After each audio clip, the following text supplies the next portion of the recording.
On today's episode, we're going to be interviewing Traci Long DeForge. Traci is a strategist with a proven talent for creating marketing and business development strategy that produces results for a broad client base of small to medium-sized local as well as national and international businesses in a variety of industries. Her consulting expertise generates national awards for her clients. She works with leaders and intact teams at companies such as Hilton, Marriott, British Airways, and Google. Clients include Microsoft Small Business Server Division and Weight Watchers International. Traci expanded her consulting expertise and passion for creativity by producing and hosting the Journey to There radio show. The show provides inspiration and tactile tips on how to navigate the intersection between personal and business growth. Traci facilitates workshops and classes in cities all across the country, including Stanford University, and has been featured on CNN and is a writer for Inc.com. Hi everyone, it's Angie Robertson here with AngieRobertson.com. So glad you're here. You're here to learn how to free yourself to focus on what you love about your business and life.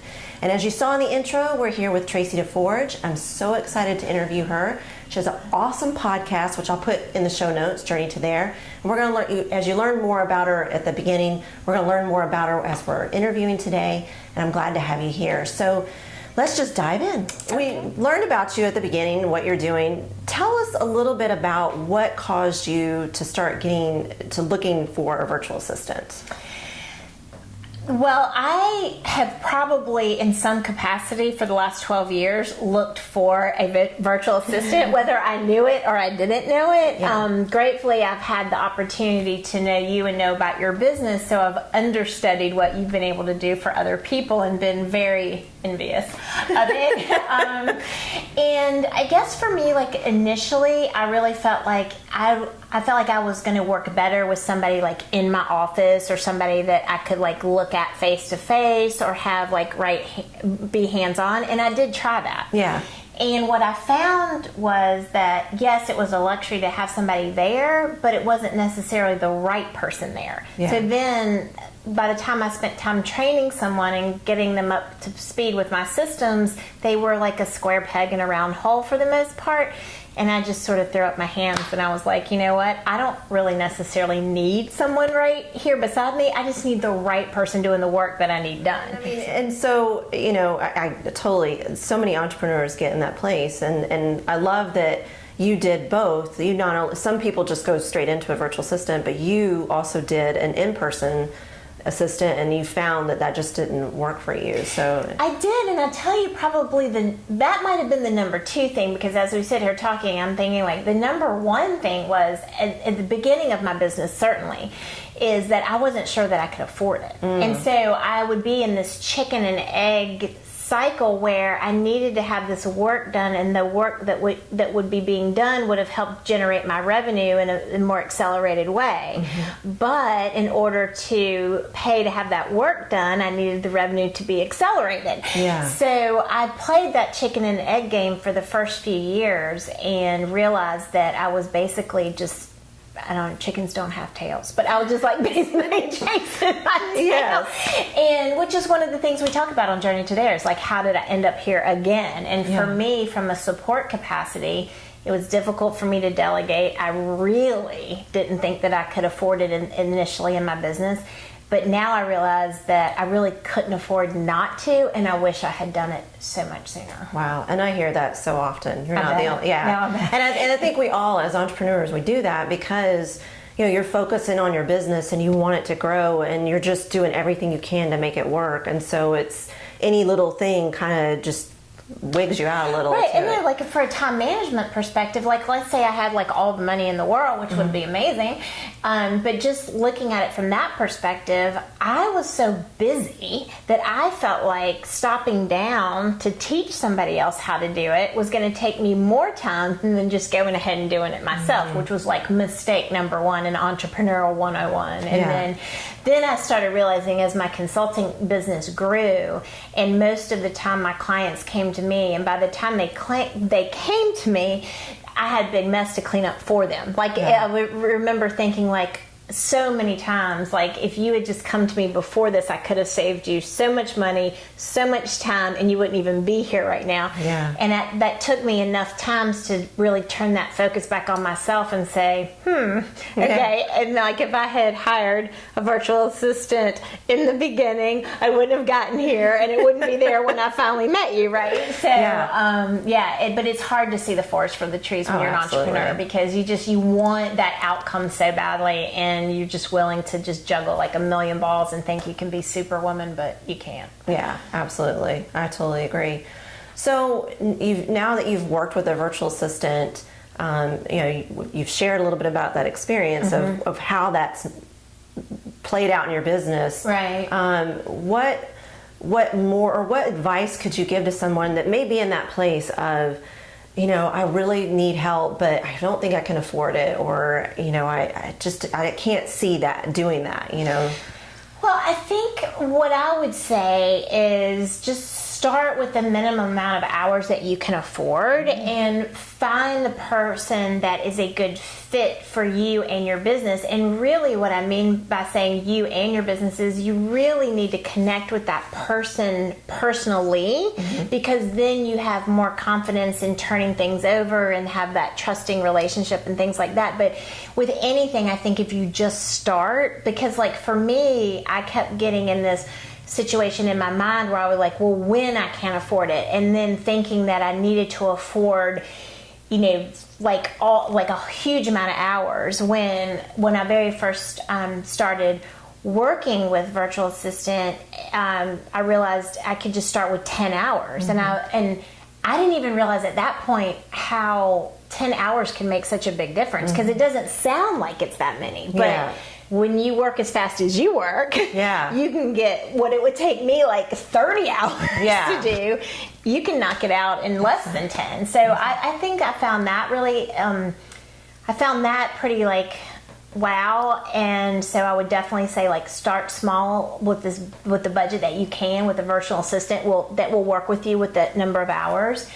And then secondly, like, have patience, because for me, I believe any change, I talk a lot about this on my show and in my business, it's like any new behavior takes at least 90 days to go through, like, this turbulence of you make the commitment, you're all excited about it, and then it feels like really messy and yucky, and then all of a sudden you get to the other side. Well, working with a virtual assistant for me was not any different, because I was excited, and then I was like, I don't know what to do, how to do, what to give, what to have you do, what for me to keep doing. And so there was like this manifestation turbulence, I call it. Well, and we're unique because, as Traci said, she's one of my clients. We worked together years ago and tried, and it didn't work because you just didn't have a clear sense of what direction you were going in, or what you wanted me to do. And then you jump ahead, she came back and was like completely focused, knew exactly. So talk a little bit about that. Like, okay, well, first of all, she's being nice. What she meant to say is, first, you were a control freak, and you wouldn't allow me to do anything for you. You would just pay me and let me sit there. So thank you for that very eloquent way of saying I wouldn't just let any control go. Look at my hands. I wouldn't let any control go. And then by the time I was like, mercy, and I was like, here, you can have it.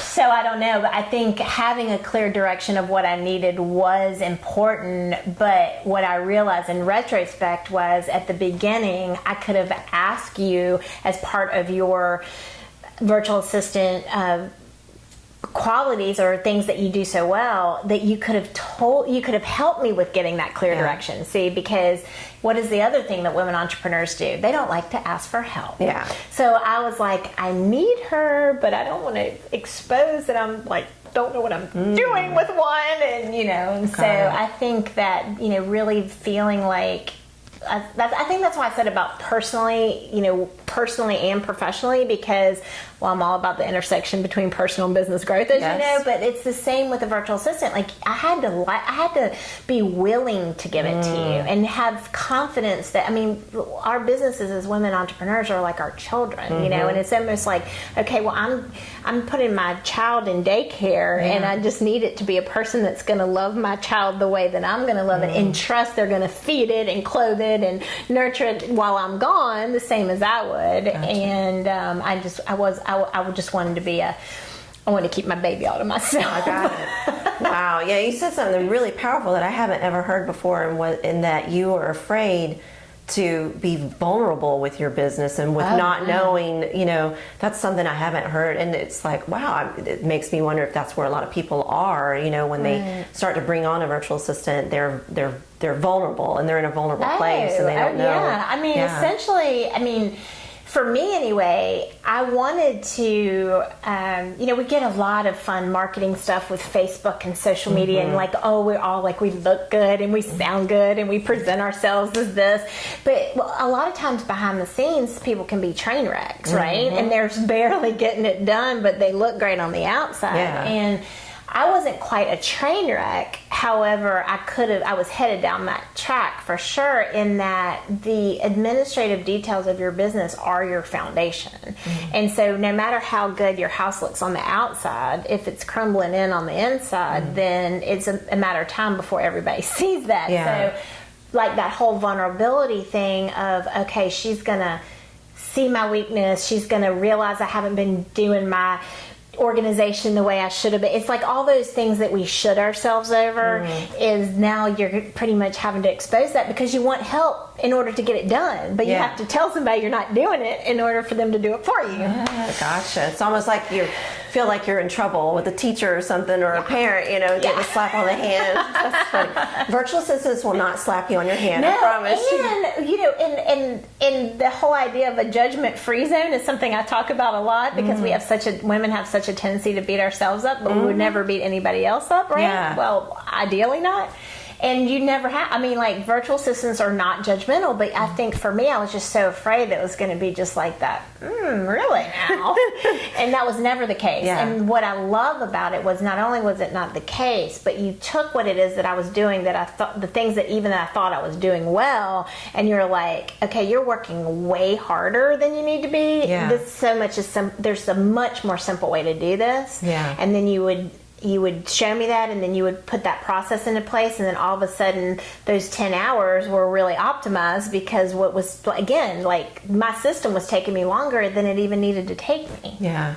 So. It's been very powerful, and I really appreciate you taking the time, and I knew your story would be great.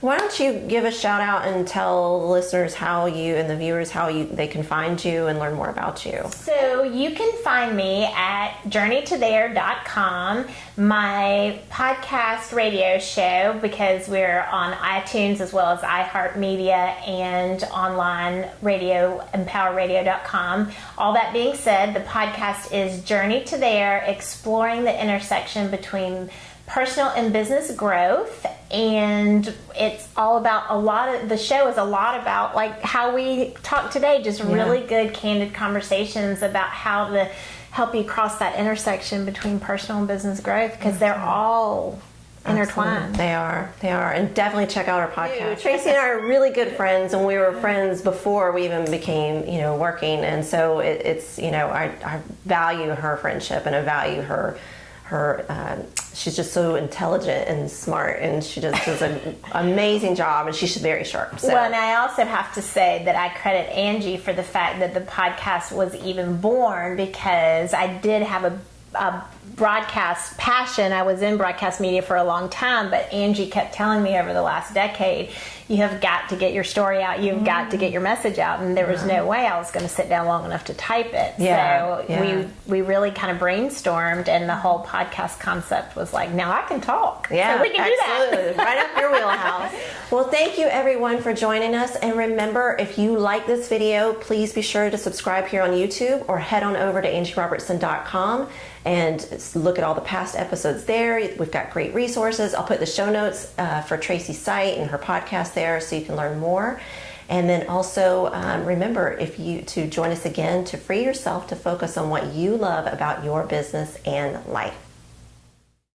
Do you feel like you're wandering through the wilderness when searching for a virtual assistant? Well, wander no more. How to Jumpstart Hiring a VA mini course. Sign up for free at angierobertson.com/jumpstart.